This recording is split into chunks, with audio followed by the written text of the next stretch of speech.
दोस्तों, मेरा नाम है नीलेश मिश्रा। कहानियां सुनाता हूं। आज का वाक्य है, दिवाली को कुछ ही दिन बाकी थे। आइए सुनते हैं कि मेरी मंडली की सदस्य अनुलता राज नायर ने इसी वाक्य से शुरू करके कैसे लिखी है एक कहानी। दिवाली को कुछ ही दिन बाकी थे। माया ने कैलेंडर पर उंगली धर दी और मन में गिनने लगी। 1, 2, 3।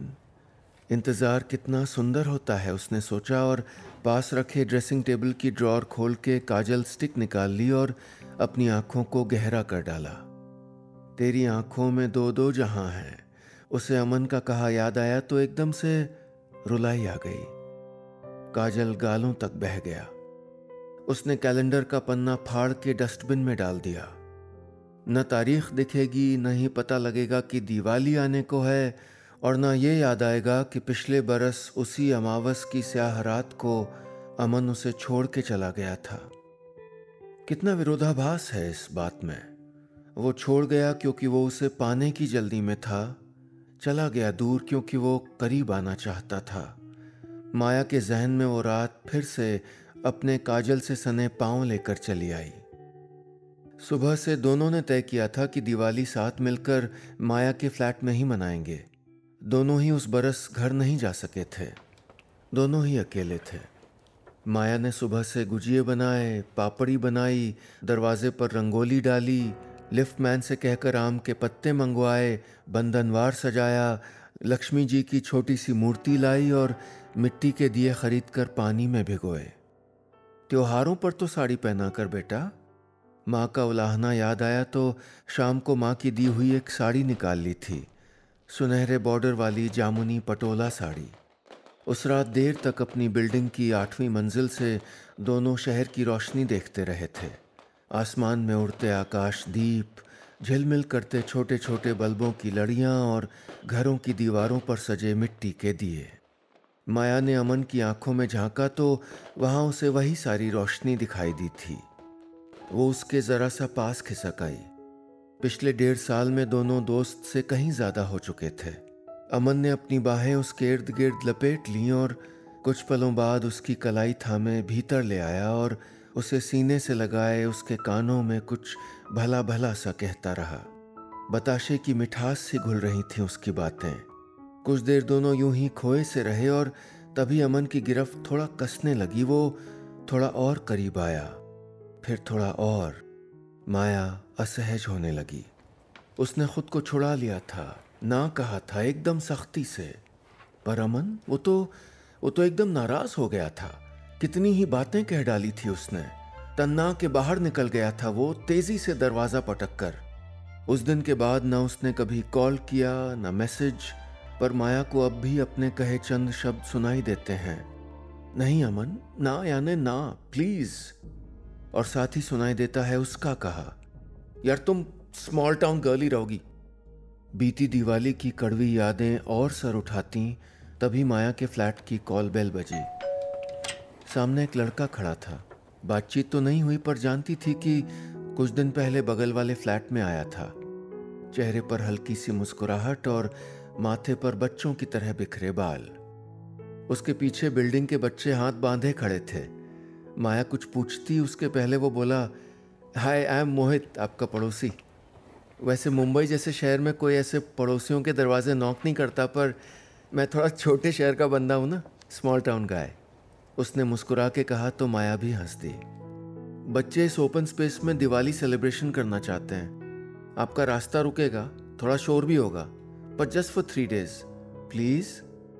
शोर 3 दिन तक? माया सोचने लगी क्या करे, कैसे मना करे। तभी वो लड़का जरा सा आगे आया और बोला, डोंट से नो, पर आप मना करेंगी तो हम जिद नहीं करेंगे। माया ने सामने खड़े उम्मीद भरे चेहरे देखे और कहा, इट्स अ यस, मैं भी स्मॉल टाउन गर्ल हूं। बस इतनी सी थी ये कहानी। आइए सुनते हैं कि इसी वाक्य से शुरू करके कैसे लिखी है एक नई कहानी मेरी मंडली की नई सदस्या गार्गी विद्यांत ने। दिवाली को कुछ ही दिन बाकी थे। छत पर तरह तरह की झालर झूल रही थीं। घर की साफ सफाई का काम भी लगभग पूरा हो चुका था, लेकिन गार्डन के झूले पर बैठे 7 साल के अनय का चेहरा बिल्कुल फीका था। बेमन से अपनी ड्राइंग बुक के पन्ने पलटते हुए उसकी आंखों से मोटी मोटी बूंदें टपकने लगीं। एक हाथ से आंखों पर आते बालों को हटाते हुए उसने दूसरे हाथ से गालों पर सरकते आंसू पोंछ लिए। आज संडे था, पर पापा आज भी अपने ऑफिस वाले रूम में होंगे, सोचते हुए वो उसी ओर बढ़ गया। उसने ऑफिस चेंबर के बाहर बेतरतीबी से पड़े जूतों की काउंटिंग शुरू की।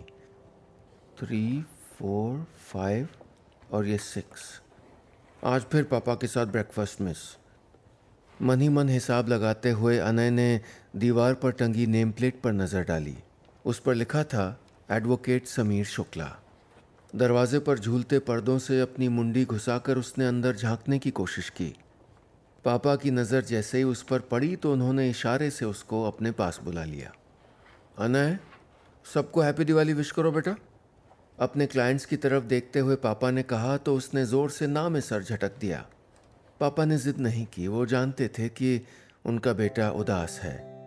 चलो फिर जाकर जल्दी से अपना ब्रेकफास्ट फिनिश कर लो, तुम्हारे फेवरेट पैनकेक बने आज, पापा ने उसे प्यार करते हुए कहा। लेकिन उसका चेहरा नहीं खिला। उसकी विशिंग स्टार और केयर टेकर चंदा दीदी हमेशा के लिए अपने गांव चली गई थी। उनके बाबूजी उसकी शादी कर रहे थे। वो कभी नहीं लौटेंगी। एक वही तो थी जो उसके साथ रहती थीं, उसे बस स्टॉप लेने जाती, कहानियां सुनाती और साथ में फुटबॉल भी खेलती। उससे 7 इयर्स बड़ी थी, पर उसकी बेस्ट फ्रेंड थी। और वो तो टीचर बनना चाहती थी, तो शादी क्यों कर रही थी? नन्हे अनय को समझ नहीं आ रहा था। आज उसे माँ की और ज्यादा याद आई। वो शाम के धुंधलके में छत पर खड़ा आसमान तक रहा था। पापा भी चले आए और पीछे से अपनी ठोड़ी उसके माथे पर टिकाते हुए बोले, हे चैम्प, चलो इस बार हम मिलके मिट्टी के दियों के साथ ना कंदील भी खरीदते हैं। और मिठाई बताओ कौन सी लाई जाए? कुछ पलों की खामोशी के बाद अनय की रुआसी सी आवाज आई, पापा, अगर मैं ढेर सारे मिट्टी के दिए जलाऊंगा तो क्या भगवान जी मेरी विश पूरी करेंगे? पापा ने उसे गले से लगा लिया। वो जानते थे कि उसकी विश क्या है, पर वो पूरी नहीं होगी ये भी जानते थे। चंदा चली गई थी। उस जरा सी बच्ची की शादी की जिद पाल ली थी उसके बाबूजी ने। दिवाली वाली सुबह अनय एक जानी पहचानी आवाज सुनकर हड़बड़ा के उठ बैठा। सामने चंदा दीदी खड़ी थी और दरवाजे से टिके पापा मुस्कुरा रहे थे। चंदा दीदी, पापा आपने कैसे किया? मेरी विश पूरी, ये! पापा हंस दिए। कैसे किया ये जानने में अनय की अब दिलचस्पी नहीं थी। वो लपक कर चंदा दीदी के गले से लटक गया और बोला, अब आप जाओगी तो नहीं?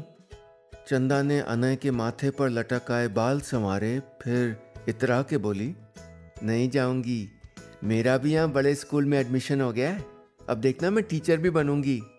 अनय खूब खुश हो गया। वो बोला, आप मेरी विशिंग स्टार हैं।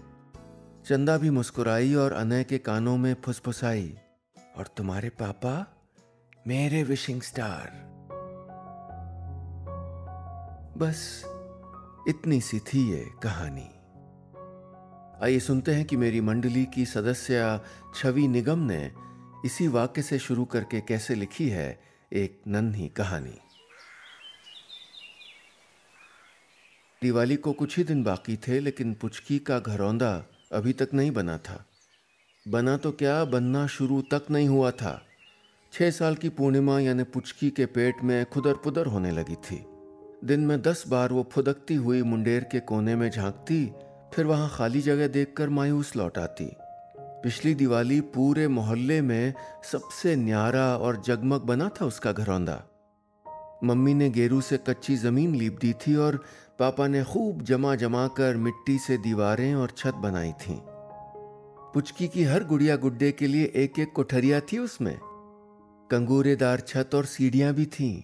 और जब पापा ने चूने से पुताई खत्म की तो मम्मी ने रंगोली बनाई थी। नन्हा सा बंधनवार भी टांगा।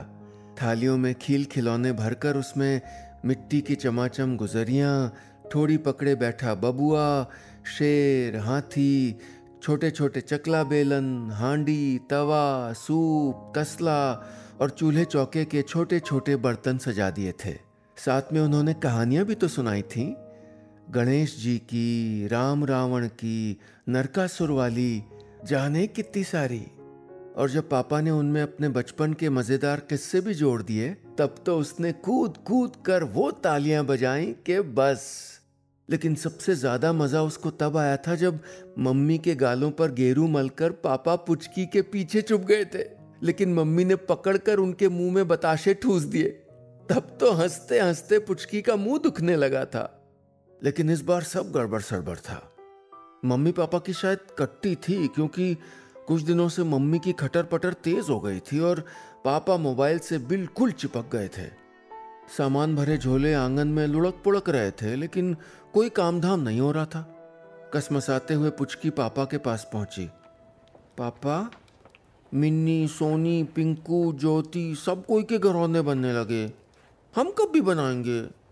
पापा ने स्क्रीन पर पटापट उंगलियां घुमाई। जाके अपनी मम्मी से पूछ लो ना, सारा काम वही तो करती हैं। शटलकॉक सी पुच्ची वापस भागी। मम्मी ने किचन की 2-3 चीजें जोर से पटकी। तुम्हारे पापा सबसे अक्लमंद है पुचकी, वही बताएंगे। फिर से वो इनके उनके तरफ दौड़ी, फिर से वही भोले भाले सवाल किए, लेकिन कोई नतीजा नहीं निकला। थक के वो मुंडेर वाले कोने में चुपचाप बैठ गई। उसका मासूम चेहरा बुझ गया, कुछ करने या खाने पीने का मन भी नहीं हुआ। क्या होगा अब? दिवाली की दियाली जलाकर अब वो कहाँ सजाएगी और किसके आगे फुलझड़ियां छुड़ाएगी? और वो उसके गुड़िया गुड्डे, उनका क्या? वो जब दिवाली की रौनक नहीं देख पाएंगे तो बेचारों को कितना बुरा लगेगा ना। पुचकी की गोल गोल आंखों से कुछ बूंदें उसके गालों पर ढुलक आईं। गुडी मुडी होकर वो वहीं लेट गई। धीरे धीरे दोपहर शाम के धुंधलके में बदलने लगी। थोड़ी ठंड भी लगने लगी, पर वो अंदर नहीं गई। बीच बीच में पापा मम्मी ने पुकारा भी, पुचकी बिटिया, पर वो नहीं उठी। उन्होंने सोचा कि शायद पुचकी पास पड़ोस में खेल रही होगी, इसलिए ज्यादा ध्यान नहीं दिया। पुचकी की भरी हुई पलकें कब मुंद गईं, उसे पता ही नहीं चला। पता तो उसे ये भी नहीं चला कि कब रात हुई, कब उसे खोजते खोजते बदहवास हुए पापा मम्मी आए, किसने उसका माथा चूमा और किसने उसे गोद में उठाया, किसके आंसू उसकी गदबदी हथेली पर टपके और किससे कौन फुसफुसाया, आई एम रियली सॉरी। लेकिन नींद में पुचकी मुस्कुरा रही थी। जान गई थी कि दिवाली से पहले उसका घरौंदा बन जाएगा। बस इतनी सी थी ये कहानी। आइए सुनते हैं कि मेरी मंडली के सदस्य दीपक हीरा रंगनाथ ने इसी वाक्य से शुरू करके कैसे लिखी है एक नन्ही कहानी। दिवाली को कुछ ही दिन बाकी थे। दादाजी हर साल की तरह इस बार भी दिवाली मनाने यहाँ शहर में आने वाले थे। हर साल की तरह वो लक्ष्मी पूजा के लिए गन्ने के लंबे लंबे डंडे, साल का पहला गुड़ और हाथ से बुनी हुई बुहारी लाने वाले थे। 8 साल के गनू को उनका और दिवाली का बेसब्री से इंतजार था। वो आज दोपहर भी आई के सोने के बाद कुर्सी पर चढ़कर कैलेंडर पर छपी तारीखें गिन रहा था। साइकिल पर लगातार घंटी ने उसकी गिनती भुला दी। उसने बालकनी से झांका तो अहमद नीचे खड़ा था। वो हौले से बुदबुदाया, मिट्टी लाने नहीं जाना क्या? चल। गनू दबे पांव नीचे उतरा और साइकिल गली के गड्ढों से बचती बचाती निकल पड़ी। हर साल की तरह दिवाली से पहले गनू, अहमद, मीनू और स्वामी ईंटें पत्थर इकट्ठा करते, बाठिया की दुकान से बोरी के टुकड़े ले आते, स्कूल के उस तरफ जो मैदान था वहां से मिट्टी उठा लाते और फिर बनाते छत्रपति शिवाजी महाराज का किला। उस पर नन्हे नन्हे मावले यानी सिपाही खड़े कर देते। पिछले 2 दिनों से रोज स्कूल से आते वक्त गनू को मिट्टी के खिलौनों के ठेले दिखने लगे थे। अब ज्यादा देर करना ठीक नहीं था, वरना मैदान की नरम नरम मिट्टी खत्म हो गई तो किला बन नहीं पाएगा। पता नहीं अब मैदान में कितनी घास उगाई होगी। कई महीनों से वहां गनू और उसके दोस्त गए ही नहीं थे। मैदान पर पहुंचे तो गनू और अहमद दोनों की आंखें चौड़ी हो गईं। मैदान के चारों ओर नीले रंग के टिन की दीवार खड़ी थी। पीली टोपी पहने कुछ लोग घूम रहे थे। गनू ने एक दरार से अंदर झांका तो देखा कि सारा मैदान खुदा हुआ था। भागो इधर से, तुम लोग का इधर क्या काम? एक पीली टोपी वाला आदमी चिल्लाया तो अहमद ने उसे घूर कर देखा। हाँ हाँ जा रहे हैं। ये क्या हो रहा है इधर? ये क्या हो रहा है इधर? ये हम लोगों का खेलने का ग्राउंड है। इधर बिल्डिंग बन रहा है, निकलो इधर से। उस आदमी की बात सुनकर गनू का दिल बैठने लगा। अब मिट्टी कहाँ मिलेगी? किला कैसे बनेगा? हर जगह बिल्डिंग बिल्डिंग बिल्डिंग। साइकिल धीरे धीरे चौक तक पहुंची। वो बूढ़ा बरगद जो बहुत बहुत ऊंचा है, उसके तले होगी ना मिट्टी। गनू ने सवाल उछाला तो अहमद ने उसको रौंद दिया। काट तो दिया वो बरगद, उधर फ्लाईओवर बनना है ना। शाम को गनू पापा की गोद में लेटा रहा। जवाब तो उनके पास भी नहीं था। दादाजी का फोन आया तो उन्होंने पापा की बात हंसी में उड़ा दी। वहां तो मुट्ठी भर मिट्टी भी मुहाल है, और कहते हैं शहर में क्या कमी है? अगली सुबह अहमद ने गनू को उम्मीद का गुब्बारा थमाया। म्यूनिसिपैलिटी के गार्डन में मिट्टी मिल सकती थी। फिर से साइकिल हांफती दौड़ती निकली और गार्डन के गेट पे आके रुक गई। वॉचमैन ने उनको डंडा दिखाया। फोकट में आती है क्या मिट्टी? भाग यहाँ से। गनू ने अहमद से सवाल किया, क्या मिट्टी का भी पैसा लगता है? लगता होगा, पानी का तो लगता है। अहमद ने गनू के सर पर हाथ फेरते हुए जवाब दिया। गनू बड़ा मायूस होकर शाम को घर लौटा। जितने भी कदम पैदल चला, एक बार भी पांव तले मिट्टी नहीं लगी। इस बार की दिवाली बिना किले के ही मनानी थी। उसकी आंखों में आंसू उभर आए। मुंह क्यों लटका है गनू शेठ? एक खनकती आवाज उसके कानों पर आ धमकी। सामने दादाजी बैठे हुए थे। वो दौड़कर उनके सीने से चिपक गया, सिसकने लगा। मेरे लिए क्या लाए? गनू आंसू रोककर बुदबुदाया। दादाजी ने बालकनी में रखी एक बोरी की ओर इशारा किया। गनू ने दौड़कर बोरी खोली तो उसके आंसू फिर बरस पड़े। बोरी में लाल मिट्टी थी। उसने दोनों हथेलियों में मिट्टी भर ली और देर तक उसे सूंघता रहा। आखिर शहर के किलों को गांव की मिट्टी ही बनाती है।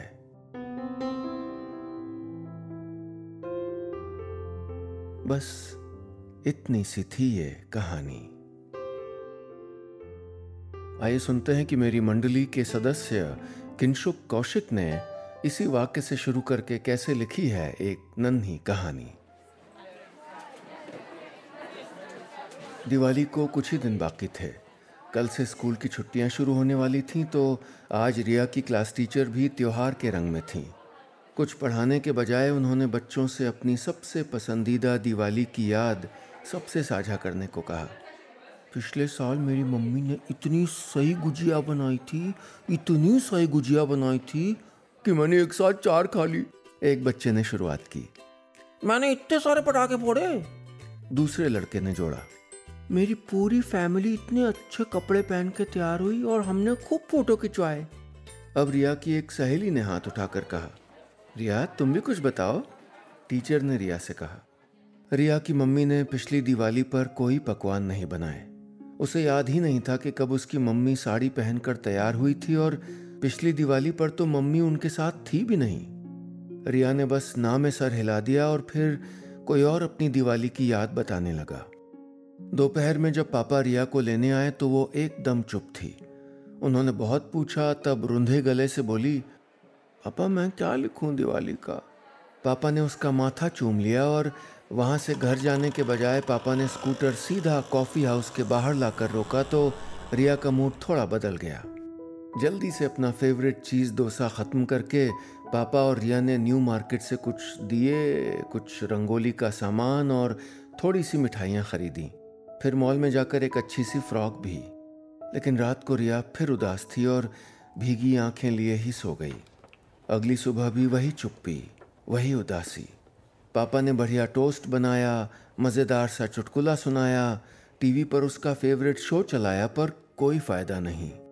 लेकिन पापा के पास रिया की खुशियों की चाबी तो थी। थोड़ी देर में वो रिया से बोले, चलो रिया, कुछ सामान रह गया है, अपन न्यू मार्केट चल रहे हैं। पर पापा, मैंने ब्रेकफास्ट भी नहीं किया। अरे कॉफ़ी हाउस में कर लेंगे, तुम तैयार हो जाओ। आधे घंटे बाद दोनों कॉफ़ी हाउस में बैठे थे, पर रिया चुपचाप थी। आज क्या ये कॉफ़ी हाउस की ट्रिक भी काम नहीं कर रही थी? मम्मी की याद आ रही है? पापा ने पूछा। रिया ने बिना देखे सर हिलाया। अच्छा चलो, अपन एक मैसेज भेजते हैं मम्मी को, हैप्पी दिवाली वाला। रिया ने कोई जवाब नहीं दिया। वो इस वक्त कोई बात नहीं करना चाहती थी। उसकी नज़र बार बार पर्दे के पीछे से निकल कर आते सफ़ेद कपड़ों वाले वेटर्स की तरफ थी कि कब उसका चीज़ डोसा उनकी टेबल पर आए। उसे लगा कि उसके पास की सभी टेबल के ऑर्डर तो आ चुके हैं, बस उनकी टेबल ही अभी तक खाली है। अचानक उस पर्दे के पीछे से सफ़ेद नहीं, एक नीली पोशाक बाहर आती दिखाई दी। सर पर सलीके से सजी बेरे कैप। अरे ये तो मम्मी थी। रिया को यकीन ही नहीं हो रहा था। वो अपनी कुर्सी छोड़कर भागी। रैपिड एक्शन फोर्स की सीनियर इंस्पेक्टर गायत्री यादव वहां खड़ी मुस्कुरा रही थीं। अगले ही पल रिया उनके गले से लिपटी रो रही थी। संयुक्त राष्ट्र की शांति सेना की अपनी 1.5 साल की तैनाती के बाद आज आखिरकार गायत्री अपनी बेटी को गले लगा पाई थी। गायत्री की यूनिफॉर्म और रिया की खुशी देखकर बाकी लोग भी माजरा समझ गए। फिर कोई ताली बजा रहा था और कोई अपने आंसू पोंछ रहा था। अब दिवाली सचमुच हैप्पी हो गई थी।